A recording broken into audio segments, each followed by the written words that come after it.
திண்டுக்கல் மாவட்டம் பழனி தண்டாயுதபாணி மடத்துக்கு சொந்தமான 100 கோடி ரூபாய் மதிப்புள்ள இடத்தை கடந்த 3/7/2026 ஜாயிண்ட் 1 சப் ரிஜிஸ்டர் பதிவு பண்ணதுக்கு எதிராக பல்வேறு தரப்புகளிலிருந்து வினாக்கள் எழுப்பப்பட்டதால் இறுதிக்கட்டமாக 16/7/2026 பழனி அடிவாரம் காவல்துறையினர் ஒரு முதல் தகவல் அறிக்கையை பதிவு பண்ணாங்க. அந்த முதல் தகவல் அறிக்கையில பழனி தண்டாயுதபாணியோட சூப்பரண்டன்ட் லேண்ட் சூப்பரண்டன்ட் வழக்கு கொடுத்திருந்தாரு. அதுல 100 கோடி ரூபாய் பெருமானம் உள்ள அந்த இடத்தை அபகரிக்கும் நோக்கத்துல ஏற்கனவே பல்வேறு வழக்குகள் உயர்நீதிமன்றத்திலையும் உச்சநீதிமன்றத்திலையும் தொடுக்கப்பட்டு அது அந்த மடத்துக்கு தான் சொந்தமானது, பிளஸ் அங்க ஃபிட் பர்சன் ஹெச்ஆர்என்சி அப்பாயின்ட் பண்ணியிருக்கு, இந்த சூழ்நிலையில இங்க பதியக்கூடாது அப்படிங்கிற பல்வேறு ப்ரொசீடிங்ஸை மறைச்சு பதிவுத்துறை அதிகாரிகள் திரு ஜஸ்டிஸ் மணிகண்டன் என்பவர் கொடைக்கானல்ல இருந்து டெப்டேஷன்ல போட்டு சுமார் 100 கோடி மதிப்புள்ள அந்த இடத்தை 2 கோடி ரூபாய் வேல்யூவா போட்டு ஒரு தனிநபர் 2 தனிநபருக்கு பதிவு செய்து கொடுத்திருந்தார்.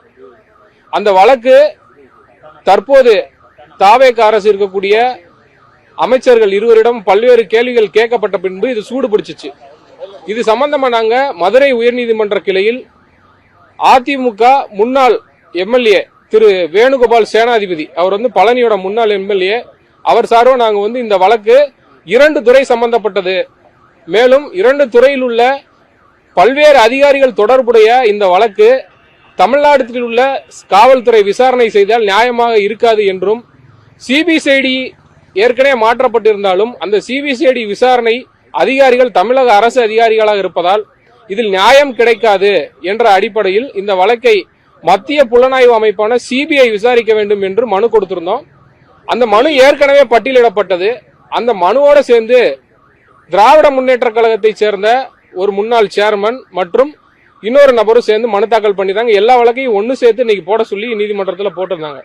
இன்று வழக்கு பட்டியலிடப்பட்ட பொழுது அரசுக்கு ஆஜரான அரசு தலைமை வழக்கறிஞர் திரு பப்ளிக் ப்ராசிக்யூட்டர் இவங்களுக்கு லோக்கஸ்டாண்டியே கிடையாது இந்த வழக்கை தாக்கல் பண்றதுக்கு அப்படின்னு அவர் வாதத்தை முன் வச்சாரு. ஆனா எங்களோட கேஸ்ல எங்களோட மனுதாரர் ஒரு முன்னாள் எம்எல்ஏ, அது மட்டும் இல்லாம அந்த பழனி கோவிலோட முன்னாள் ட்ரஸ்டி, அவங்க ஒரு மடம் நடத்திக்கிட்டு இருக்காங்க. அந்த மடத்தின் மூலியமா அந்த கோவில் வரக்கூடிய டிவோட்டிஸ்க்கு ஹெல்ப் பண்ணிட்டு இருக்காங்க. அதனால இந்த கோவில் நிலத்தை கேள்வி கேட்கறதுக்கு எங்களுக்கு உரிமை இருக்கு அப்படின்னு எங்க வாதத்தை முன் வச்சோம். அதே போல ஏற்கனவே தொடுத்த மற்ற வழக்கறிஞர்கள் அவருடைய வாதத்தை முன் வச்சாங்க.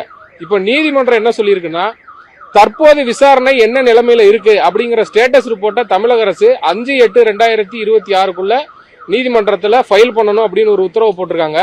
அது மட்டும் இல்லாம நம்ம எல்லாம் நினைச்சிட்டு இருக்கோம் அந்த 6/7/2026 ஒரே ஒரு இடம் தான் பதிவு பண்ணப்பட்டது அப்படின்னு. ஆனா அதே தேதியில ஏற்கனவே குற்ற பின்னணி கொண்ட திரு ஜஸ்டிஸ் மணிகண்டன் இன்னொரு சர்க்கார் புறம்போக்கு அதே இடத்து பக்கத்தில் உள்ள 2/3 சர்வே பழனியோட சர்வே நம்பர், அந்த இடத்தையும் அதே தேதியில சுமார் 2.5 கோடி ரூபாய் மதிப்பு போட்டு ஒரு ஆளுக்கு பதிஞ்சு கொடுத்திருக்காங்க.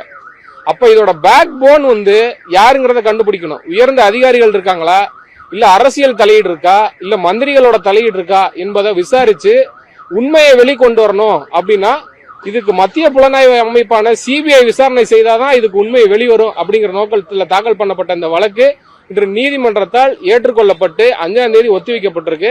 5ஆம் தேதி இந்த வழக்கோட தன்மை, யாரெல்லாம் அரெஸ்ட் பண்ணியிருக்காங்க, இந்த வழக்குல என்னென்ன விசாரணை தமிழக அரசு செஞ்சிருக்கு அப்படிங்கறத ஸ்டேட்டஸ் ரிப்போர்ட்டை நாங்க பார்த்துட்டு இந்த வழக்கை மேலும் சிபிஐக்கு மாத்தணுமா மாத்தக்கூடாதாங்கிறத நாங்க அன்னைக்கு முடிவு பண்ணிக்கிறோம் அப்படின்னு சொல்லி நீதிபதிகள் வழக்கை ஒத்தி வச்சிருக்காங்க.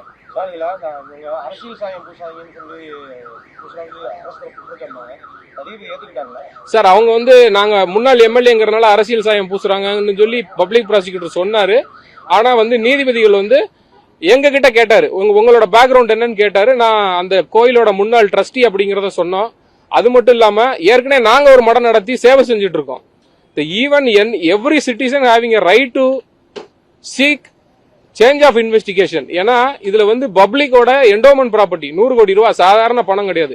இதை கேட்கறதுக்கு அரசியல்வாதி தான் கேட்கணும், அரசியல்வாதி இல்லாதவங்க கேட்கணும்னு சொல்றதுக்கு அவங்களுக்கு அதிகாரம் இல்ல அப்படிங்கிற வாதத்தை நாங்க முன்வைக்க ரெடியா இருக்கோம். ஏற்கனவே பாத்தீங்கன்னா கள்ளக்குறிச்சி விஷயத்தை எடுத்துக்கோங்க. ஒரு முன்னாள் எம்எல்ஏ திரு இன்பதுரை அவர்கள் தான் தாக்கல் பண்ணி அந்த வழக்கை சிபிஐக்கு மாத்தினாங்க. அதே போல அன்பழகன் வழக்கு எடுத்துக்கோங்க, குட்கா கேஸ், அந்த கேஸும் அவர் எம்எல்ஏ இருக்கும்போது தான் தாக்கல் பண்ணார். அதனால அந்த வாதம் எடுபடுமான்னு கேட்டா எடுபடாது. அதான் அடுத்து வரக்கூடிய வாய்தாக்கள்ல நாங்க இதையும் நாங்க எடுத்து வைப்போம். வழக்கு நேர்மையான முறையில் விசாரிக்கப்பட வேண்டும். இந்த 100 கோடி ரூபாய் சொத்தை அபகரிச்சவங்க சட்டத்தின் பிடியில் கொண்டு வரப்பட வேண்டும். அதே நாள் இன்னொரு 60 கோடிக்கு ஒரு ஆட்டையை போட்டிருக்காங்க, அதையும் விசாரிக்கணும் அப்படிங்கறத முன் வச்சோம். அந்த இது சம்பந்தமா ஏதாவது கம்ப்ளைண்ட் ஏதாவது கொடுக்கப்பட்டிருக்கு அப்படிங்கறத பப்ளிக் ப்ராசிக்யூட்டரை அடுத்த வாய்தால சொல்ல சொல்லியிருக்காங்க. அது மட்டும் இல்ல, இந்த ஜஸ்டிஸ் மணிகண்டன் அவர்களுக்கு 4/8/2026 வரைக்கும் தான் இடைக்கால ஜாமீன் கொடுத்திருக்காங்க. அவர் ரொம்ப இன்னசென்ட் மாதிரி நான் வந்து கொஞ்சம் தான் பண்ணிட்டு போனேன், எனக்கு கொஞ்சம் தான் பங்கு இருக்கு, அதனால எனக்கு ஜாமீன் கொடுங்கன்னு போன தடவை சொல்லிட்டாரு.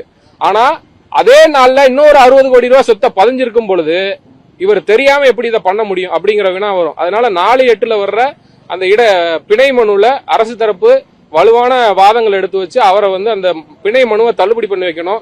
நாங்க வழக்கு போட்ட பிறகுதான் சிபிசிஐடியே தூங்கிட்டு இருந்து எந்திரிச்சிருக்காங்க. இப்போ நேத்து 4 பேர் அரெஸ்ட் பண்ணிருக்காங்க. ஏன் இதுக்கு முன்னாடி யாரையும் அரெஸ்ட் பண்ணல? ஒரு பேஸ்புக்ல ஒரு ட்விட்டர்ல ஏதாவது ஒரு கருத்து போட்டா உடனே போய் வீட்டுல போய் காவல்துறை அரெஸ்ட் பண்ணுது. ஆனா இப்படி 100 கோடி ரூபாய் ஊழல் நடந்த இந்த சம்பவத்துல 16/7/2026 போட்ட எஃப்ஐஆருக்கு ஏன் வந்து நேற்று வரை நடவடிக்கை எடுக்கப்படல? நீதிமன்றத்தில் சிபிஐ வந்து இந்த வழக்கை விசாரிக்கணும்னு நாங்க கதவை தட்டின உடனே டக்குன்னு தூங்கிட்டு இருந்தவங்க முடிச்சிட்டாங்க. சிபிசிஐடி நேற்று 4 பேர் அரெஸ்ட் பண்ணிருக்காங்க. மேலும் மாவட்ட பதிவாளர் இதுவரை இந்த வழக்குல குற்றவாளியை இணைக்கப்படல. ஏன்னா டெப்டேஷன் அவர் தான் போட முடியும். டெப்டேஷன் டிஸ்ட்ரிக்ட் ரிஜிஸ்ட்ராரா போட்டாரா, இல்ல மேல இருந்து செக்ரட்டரி சொன்னாரா, இல்ல மந்திரி சொன்னாரா அப்படிங்கறதெல்லாம் விசாரிச்சு உண்மையை கண்டுபிடிக்கணும். அப்படின்னா தாவேக அரசே இதுக்கு முன் வந்து அவங்க ஊழலற்ற அரசுன்னு வந்து தன்னை பிரகடனப்படுத்திக்கிறாங்க. அவங்களே முன் வந்து இந்த வழக்கை சிபிஐக்கு மாத்திட்டா என்ன, ஆனா மாத்துவாங்களா அப்படிங்கறது கேள்விக்குறி. அடுத்த விசாரணைகள்ல இதெல்லாம் நம்ம பேசுவோம்.